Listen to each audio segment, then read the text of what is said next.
अगर आप लोगों ने इससे पहले वाले एपिसोड नहीं सुना है तो उसे अवश्य सुन लीजिएगा। मैंने डिस्क्रिप्शन में प्लेलिस्ट का लिंक दिया है। मैं आप लोगों को बताना चाहूँगा कि श्री सुदर्शन जी चक्र वही हैं जिन्हें बद्रीनाथ में एक बहुत बड़े सिद्ध संत के दर्शन हुए थे। वो करीबन उनसे तिगुने या चौगुने बड़े थे। तो आगे की जीवनी में वो पूरा वृतांत दिया गया है। तो अभी मैंने शुरुआत ही किया है, तो इससे पहले वाले एपिसोड भी आप अवश्य सुन लीजिएगा। बचपन की उनकी कुछ दिव्य घटनाएं दी गई हैं। तो आइए आगे के एपिसोड सुनते हैं। योग साधना। यहीं रहते हुए सुदर्शन जी का संतों से परिचय हुआ। पंडित जी को सत्संग का व्यसन था और इन्हें पढ़ने का व्यसन। महराई में ही रहकर कल्याण के प्रथम अंक से लेकर शक्ति अंक पर्यंत विशेषांकों को पढ़कर संपूर्ण महाभारत पढ़ा, हिंदी अनुवाद के सहारे। मल्लीनाथ टीका के सहारे कालिदास के ग्रंथ पढ़े। स्वयं इन काव्यों को पढ़कर पल्लवग्राही परिचय प्राप्त किया। 9-10 घंटे प्रतिदिन पढ़ते ही थे। दूर गांव से पंडित जी इनके लिए ढेरों पुस्तकें उठा लाते थे। यही साधन काल में योग दर्शन के साथ शब्द मार्ग, जिसे मध्यकालीन संत विहंगम मार्ग कहते हैं, के विषय में अध्ययन किया। प्रणव और ध्यान की साधना बिना गुरु के ही की।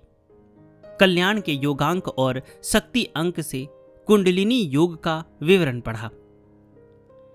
साधना में मन रमा, किंतु अष्टांग योग का साधन कड़ा है, लंबा है, अतः इसमें रुचि नहीं जगी। बिना किसी को गुरु बनाए कई महीने महराई से 1 मील दूर अरहर के खेत या सुनसान बगीचे में 8-8 घंटे बैठकर आज्ञा चक्र में ध्यान और शब्द श्रवण का अभ्यास करते। इस प्रयत्न में शंखनाद, मेघ गर्जन सुनाई पड़ने लगा। पुस्तकों में जितना पढ़ा उसके अनुसार कुंडलिनी आज्ञा चक्र भेद कर सहस्रार तक जा चुकी थी। यह सब करने और इतनी सफलता प्राप्ति के पश्चात भी यह परिणाम ही अंतिम लक्ष्य है, ऐसा भाव नहीं जगा। सुदर्शन जी को न सत्संग की इच्छा थी और न संतों के समीप जाने में हिचक।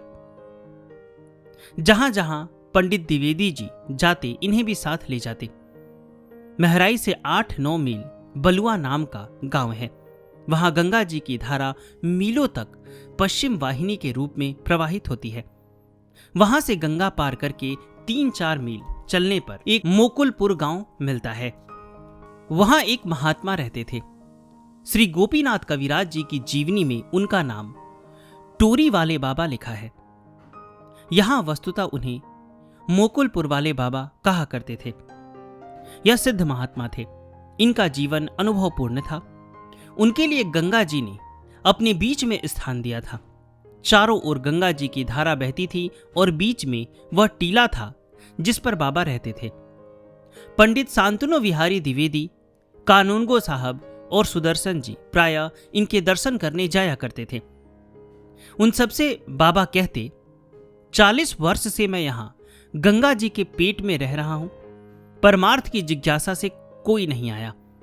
अब तुम 3 व्यक्ति आने लगे हो। बाबा कहते, घास से मांस बनता है, अर्थात जौ, गेहूं, फल फूल आदि वनस्पतियों से प्राणियों का शरीर बनता है। मांस पुनः मिट्टी से एक होकर घास बन जाता है।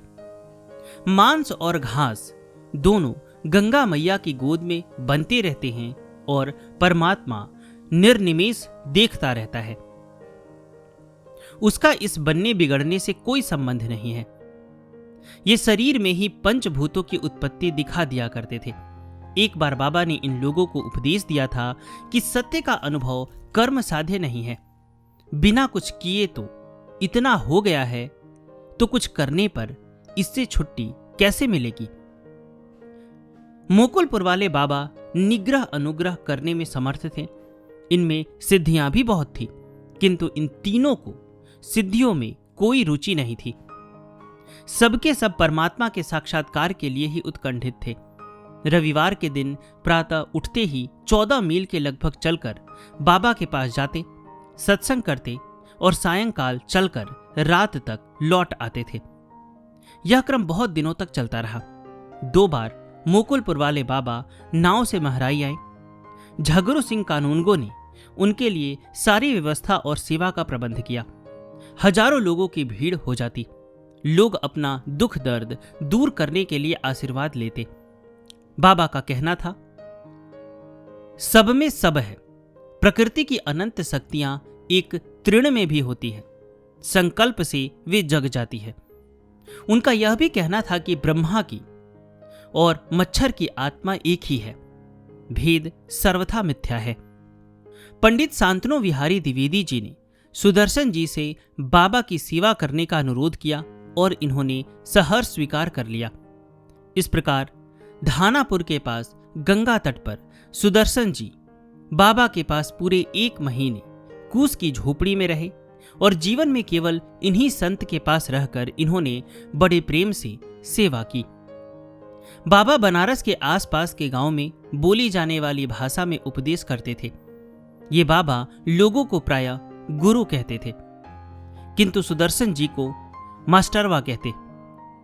बाबा के चमत्कारों से लोग उनसे बहुत डरते थे। ऐसी प्रसिद्धि थी कि उनके रोज से 2-3 व्यक्ति मर चुके थे। उनकी बात काटने का साहस कोई नहीं करता था।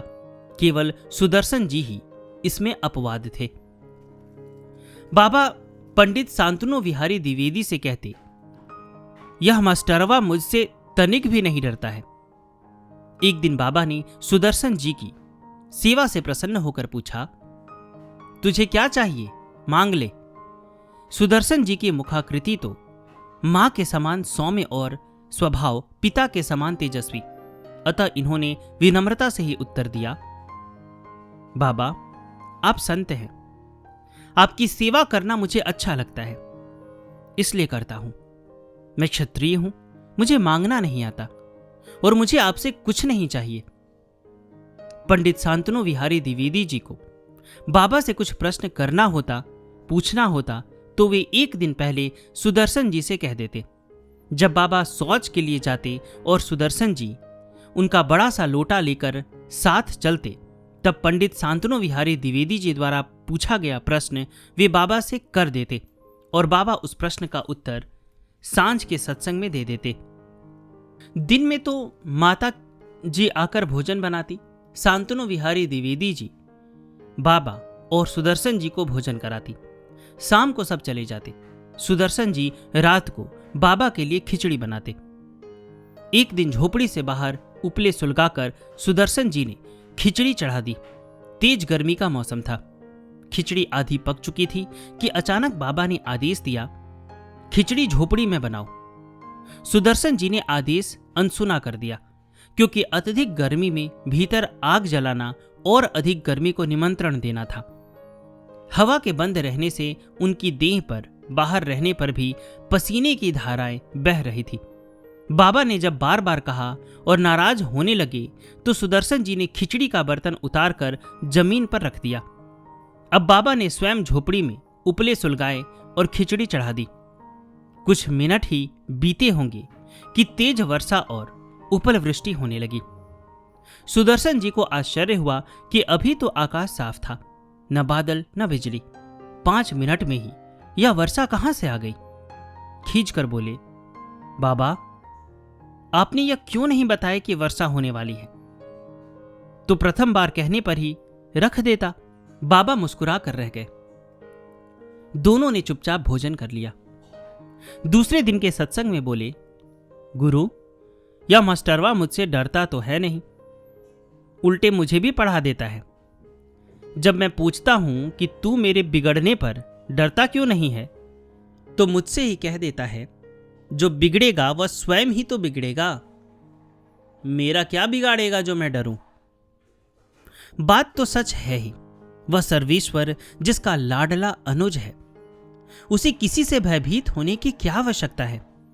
महाकाल को भी उसे डराने के लिए एक बार तो विचार करना होगा।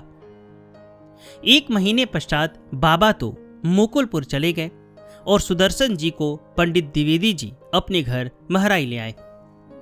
महराई से 5-6 मील दूर गंगा तट पर सहेपुर गांव है। वहां स्वामी योगानंद जी की कुटिया बनी थी। गांव के लोगों ने नियम बांध रखा था कि बारी बारी से उनके लिए भिक्षा प्रतिदिन आ जाया करती थी। बड़ा सा बगीचा था, पास में गंगा जी का पावन तट था। भव्य दिव्य शरीर, प्रसन्न गंभीर वाणी, वेदांत का ज्ञान और अपने गुरु नित्यानंद पुरी जी की अनन्य उपासना करते थे। वे कहते थे, मेरे गुरु के चित्रपट में से ब्रह्मा, विष्णु, महेश आदि देवता प्रकट होकर मुझे दर्शन दिया करते हैं। श्रीमद् भागवत पर हृदयग्राही प्रवचन करते। श्री रामकृष्ण परमहंस जी की परंपरा में थे। पंडित द्विवेदी जी ने उनसे श्री कृष्ण मंत्र की विधि पूर्वक क्रियावती दीक्षा ली थी। उन्होंने पंडित शांतनु विहारी द्विवेदी जी पर शक्तिपात और अभिषेक अनुग्रह किया था। सुदर्शन जी भी इनके सत्संग में सदा भाग लेते रहे।